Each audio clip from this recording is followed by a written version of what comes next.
Buenas noches, soy el alumno Carlos Fernández, estudiante del curso de Economía.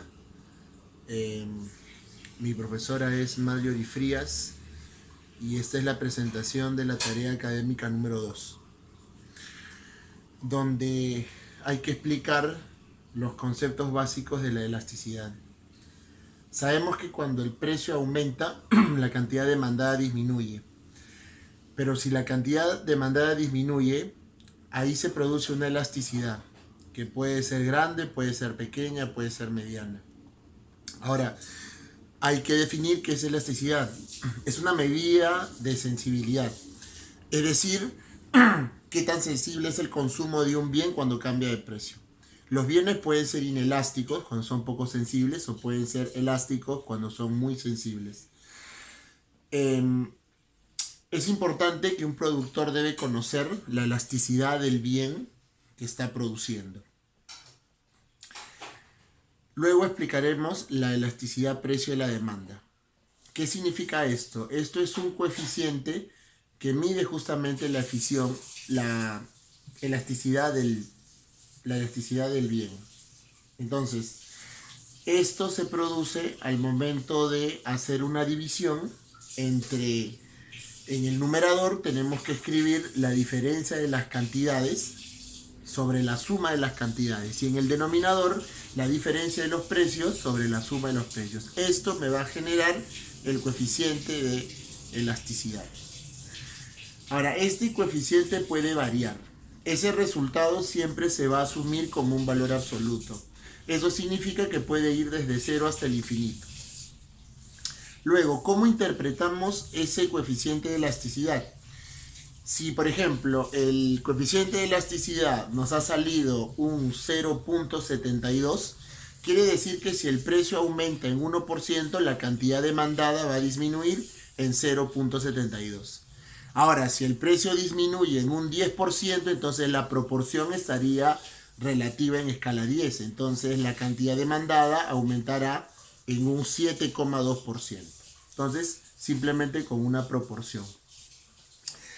Luego pasamos a ver los valores de la elasticidad precio de la demanda. Estos valores oscilan entre 0 y el infinito. Y vamos a ver cuándo es en cada caso en particular.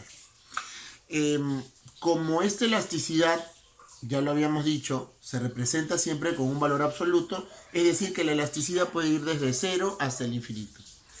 Luego, si el cociente de elasticidad es 0, se dice que el producto es perfectamente inelástico. Cuando el coeficiente de elasticidad es 1, se dice que la elasticidad es unitaria. Cuando el coeficiente de elasticidad es infinito, el producto es perfectamente elástico. Cuando el coeficiente de elasticidad es menor que 1, se dice que el producto es relativamente inelástico. Y finalmente, si el coeficiente de elasticidad es mayor que 1, se dice que el producto es relativamente elástico. Ahora, la demanda perfectamente inelástica es cuando el coeficiente de elasticidad es exactamente igual a 0. Esto significa que no hay sensibilidad. Es decir, que el precio podría aumentar o disminuir, pero la cantidad demandada no variaría en absoluto. Sería insensible al precio, a la variación del precio. Luego tenemos la demanda relativamente inelástica, que es aquella cuyo coeficiente de elasticidad es menor que 1.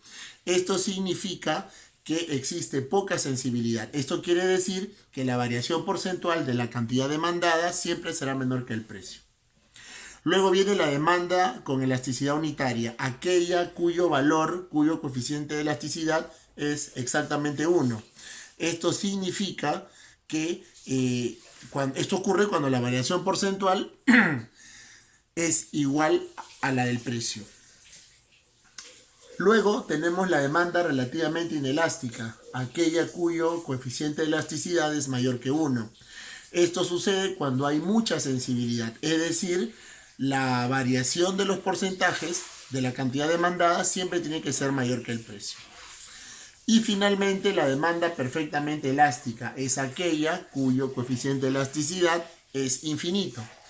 Esto ocurre si es que la sensibilidad es extrema, es decir, si el precio aumenta o disminuye, aunque sea una cantidad mínima. Esto es entonces lo que en resumen podemos deducir de todos los conceptos básicos estudiados en elasticidad. Muchas gracias, buenas noches.